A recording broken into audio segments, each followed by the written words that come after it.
Yo tout le monde, on se retrouve aujourd'hui pour une nouvelle vidéo. On continue les 1 vidéo par jour pendant le mois de janvier. Et aujourd'hui, nous allons regarder le cas de Dr.Radio, le personnage qui va nous être gentiment offert par Yoverse en 1.6 dans notre boîte aux lettres directement. Qu'est-ce que demander de plus? Donc à ce qui paraît, le personnage a commencé à Theorycraft grâce à l'event dispo en jeu où on peut le tester pendant une petite période de temps. Et les résultats ont l'air vraiment très satisfaisants. Le perso serait même décrit comme la Utao dans Kaisarel. Donc c'est pas rien, si vous avez joué à Genshin, c'est pas rien. Donc on va voir qu'est-ce qu'il en dit en regardant la vidéo de ShoTV qui va nous présenter ses meilleurs line cones, comment il se joue, ses passifs. On va tout savoir sur Dr.Radio, let's fucking go. Donc oui, il est anglophone. J'ai laissé les sous-titres comme ça, vous me dites si vous préférez avec les sous-titres français générés automatiquement ou pas. Mais il n'y a pas de français qui ont fait ce genre de vidéo malheureusement, sinon je vais privilégier tout le temps les français. Un petit peu broken, un petit peu.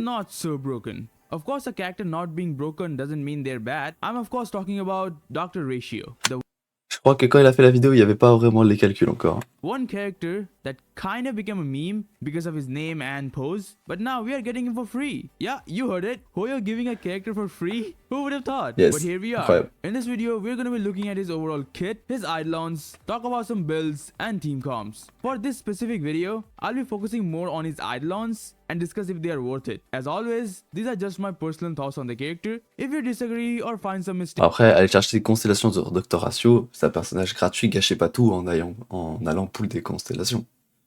feel free to correct me in the Logique, comments. With that out of the way, I'm Sho, and this is my pre-release analysis on Dr.Radio. Let's go.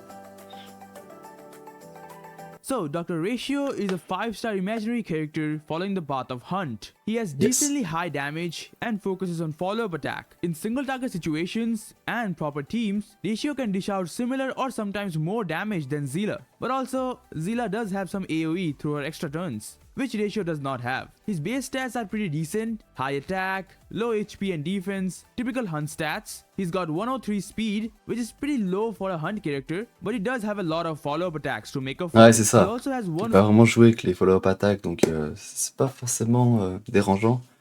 Et puis moi, je pense qu'il va vraiment être bien être combiné à topaz. Ça, 40 energy cost, which is kinda concerning for an extremely single target damage dealer. Looking at his traces, his basic attack deals minor imaginary damage to a single target. His skill is also Ok, kinda simplement. similar to his basic attack, deals a bit more imaginary damage to a Ouais, ses talents, c'est simple. Hein. Il est facile à comprendre, le personnage. single enemy, but it does get a lot better with his talent. When Dr.Radio uses his skill, he has a 40% fixed chance to launch Ouais, a c'est ça. follow-up attack against the target. It has decent Vous avez 40% de lancer une follow-up attack. Et cette follow-up attack, quand je l'ai testé vraiment, ça fait très très mal. Il peut avoir des chiffres de fou malade. Parce que ça scale sur l'attaque de ratio. multiplier, but whenever the target enemy has a debuff, the base chance of launching the follow-up attack increases by 20%. So if the enemy has Ah two ouais, voilà. C'est pour chaque debuff sur la team. Va falloir leur mettre des debuffs. Donc ça va peut-être influencer les teams. Peut-être Pela et tout, ça serait pas mal avec lui.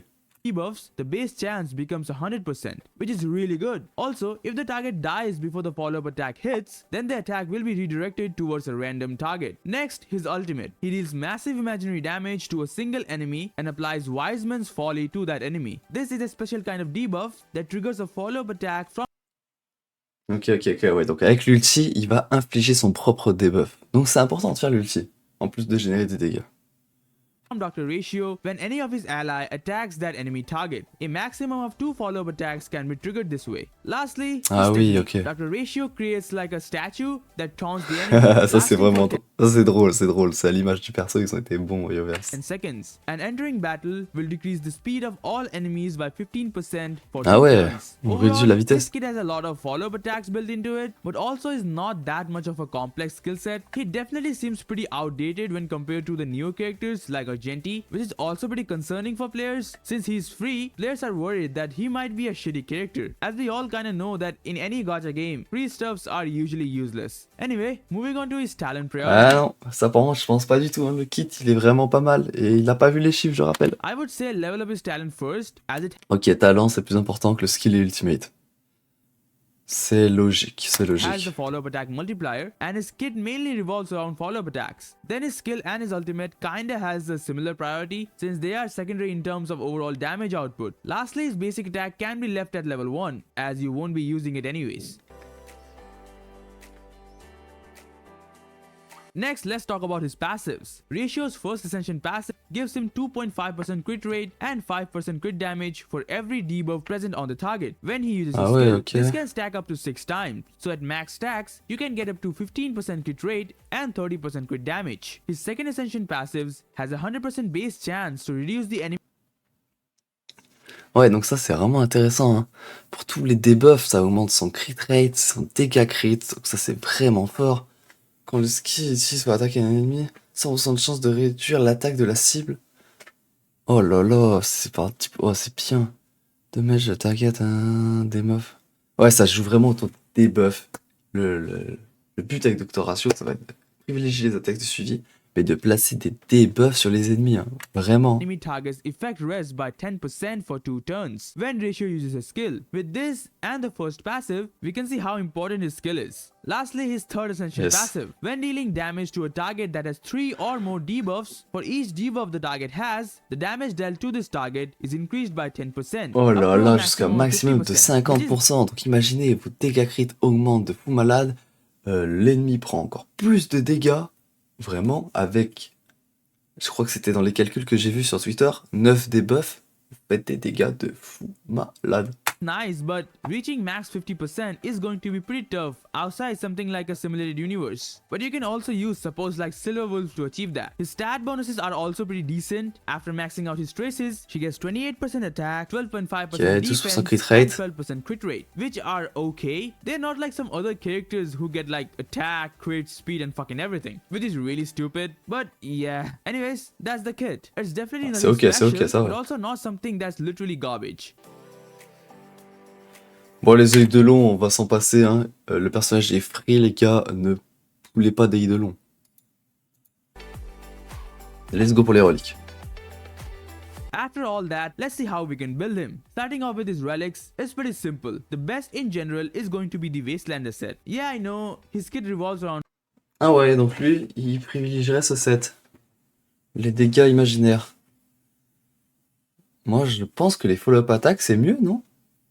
Mais bon, parce que là, faut qu'il soit emprisonné. Ah, voilà. But for a general overall aspect, the Wastelander set is still about 4 to 5% better than the follow-up attack set, which is not that much of a difference, so you can choose either one. Ok, le set quantique serait 5% meilleur que le follow-up attack, globalement. Bon, c'est un peu négligeable, hein, mais bon. Ok, c'est noté. But for all you min-maxers out there, if you want that 4 to 5% extra damage, then go for the Wastelander set. Other than those two, the third best is going to be a 2-piece combo of the Wastelander. Ouais, et le double pièce semble vraiment ok par contre, hein, and the follow-up attack set, which is also right below the other sets. In fact, all these 3 set combos are so close. Vous avez, c'est vraiment close. Soit set imaginaire, soit set follow-up attack, soit double set. Vraiment, ça se joue à rien. To each other that at the end it boils down to substats. So just choose whichever you have better pieces of. And yeah, just for the sake of mentioning, you can also use the Musketeer set because literally every DPS can use that set, and also the Quantum set because yeah, in terms of ornaments, the best is of course the Inner Salsado, both the follow-up attack. Ah ça c'est sûr, le Salsoto c'était sûr que ça va être le meilleur pour les dégâts des follow-up attack, hein, tout simplement. Ultimate damage increase are really good for Ratio. The second best is going to be the new attack set, the Firmament Frontline Glamour set. It's a great attack and damage stat mais celui-là faut le rendre la vitesse, hein. The full 18% damage might seem pretty high, but you can easily fix that by using speed buffers like Asta or Hanya. In addition to speed, they both have debuffs in their kit, so they can help increase Ratio's damage. Lastly, a less great attack statistic, the Space Sealing Station set will also be great on him if you don't have other options. In terms of main set on the pieces, he wants standard DPS stats. You wanna go c'est vraiment un DPS.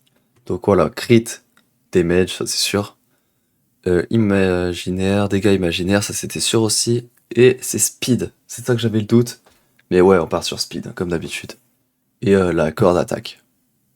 speed ok. on the boots, imaginary damage on the sphere, and attack on the rope. For substats, just focus on getting crit, attack, Crit and rate, speed. speed, Now I didn't attack. add a Logique. rotation segment for ratio, because usually for DPS characters, there are not that many different ways by which you can tweak their build, and because of which rotation becomes pretty simple. For ratio, he will have a 4 to 5 turn ultimate rotation, with only using his Ah ouais, pour les rotations, 140 d'énergie, donc 4-5 tours avec 4 talents, enfin 4 compétences, pardon. Toi, si tu mets 4 skills, un ERO, ouais voilà, c'est pas recommandé, partez en full attaque, c'est pas grave. You can use an ERR rope to make it a guaranteed 4 turn ultimate, but you lose out on a lot of damage, so it's not recommended. Ouais, c'est ça, on perd trop de dégâts avec une merde, une corde ER, vous allez perdre trop de dégâts. Partez en attaque, c'est largement mieux. L'icône.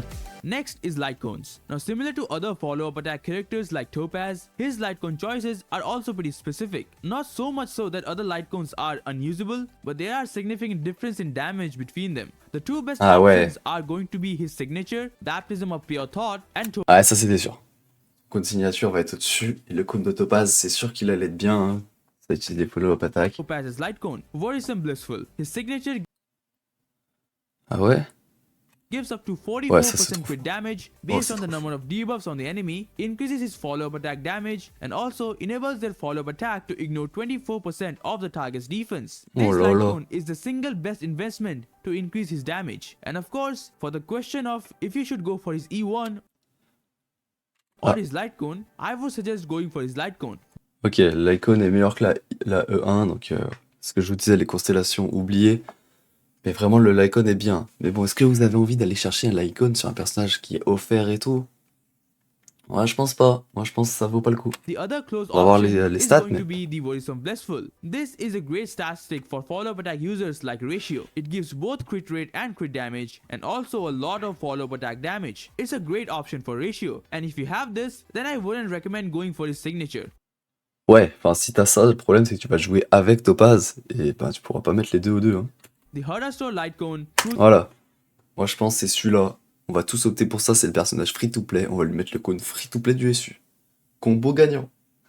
Using of the Celestia is always a great stat stick for any hunt character. It gives a lot of crit rate and damage, and is free. Other 5-star options like Zealous Light Cone and Yunchin's le Light cône des Cone îlets, are okay options for Ratio, as they buff basic attack and skill, but Ratio mainly focuses on follow-up attack damage, so they are worse than even 4 stars. Speaking of which, for 4 stars, there are only 2 options that I would recommend, and they are only Silence Remain, which at higher super. Ah non, mettez-lui celui de l'univers simulé, hein. Bon, les 4 stars, c'est compliqué, là. Great star stick and River Flows, which is a decent F2P option if you don't have anything else. The chart here can give you a simple...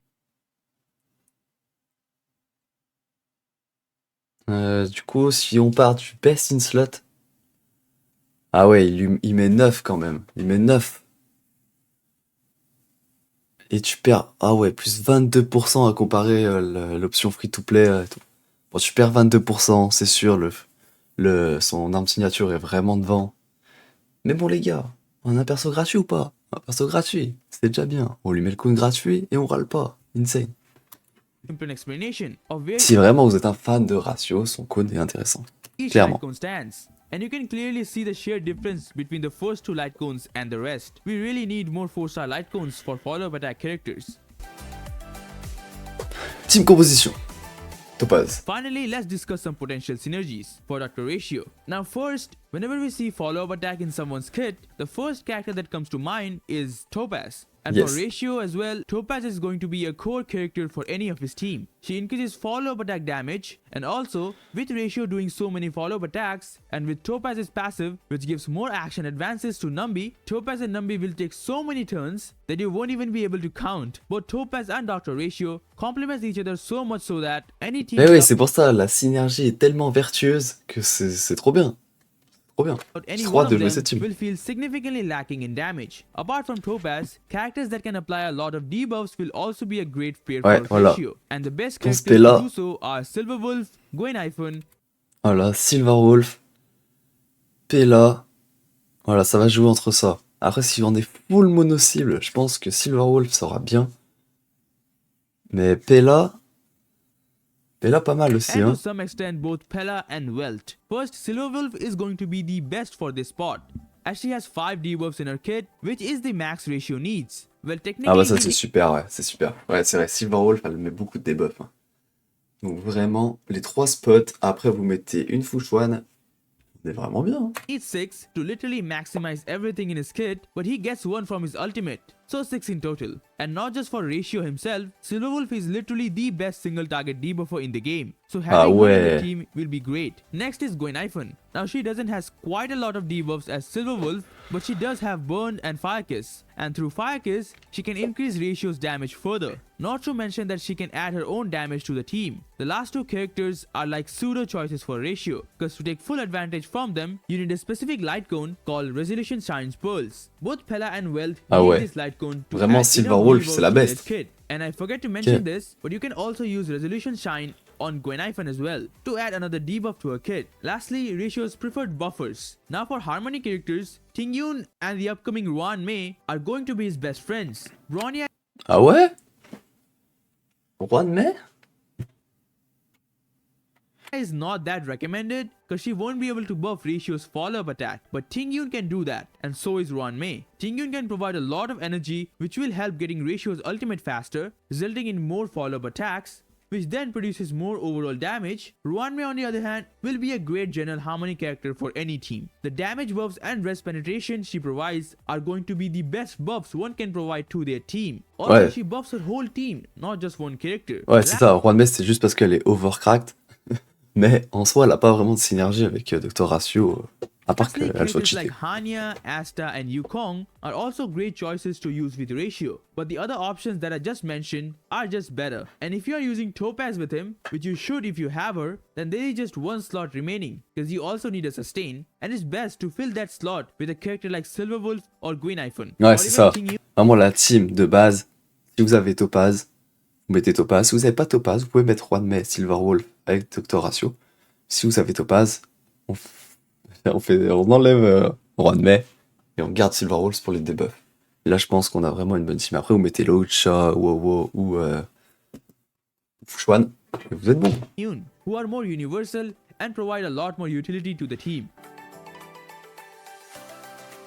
Non, le personnage a l'air vraiment bien. So overall, I say he's a good character. He's not overpowered, just good. In terms of damage output, he is similar or a bit better in single target situations and will probably great for boss fights. His overall damage output is not going to be as crazy as someone like Imbibed Lune or Jingliu, but is good enough for a 5-star. He has definitely more damage than any of the standard 5-star DPSs, but not as much damage. En fait, c'est qu'il a pas vu les calculs, mais si vous avez les 9 debuffs, il va vraiment faire des dégâts de fou malade. Donc vraiment bon perso, on met un like. On a appris comment le build, vraiment il a l'air super intéressant, on a vu les teams, c'est super cool, j'ai trop hâte de le récupérer dans ma boîte aux lettres for free. Et ça a pas de prix, ça va de prix. Et voilà, j'espère que la vidéo vous a plu et on se retrouve demain pour une nouvelle vidéo sur Unkestarel. Peace, n'hésitez pas à vous abonner.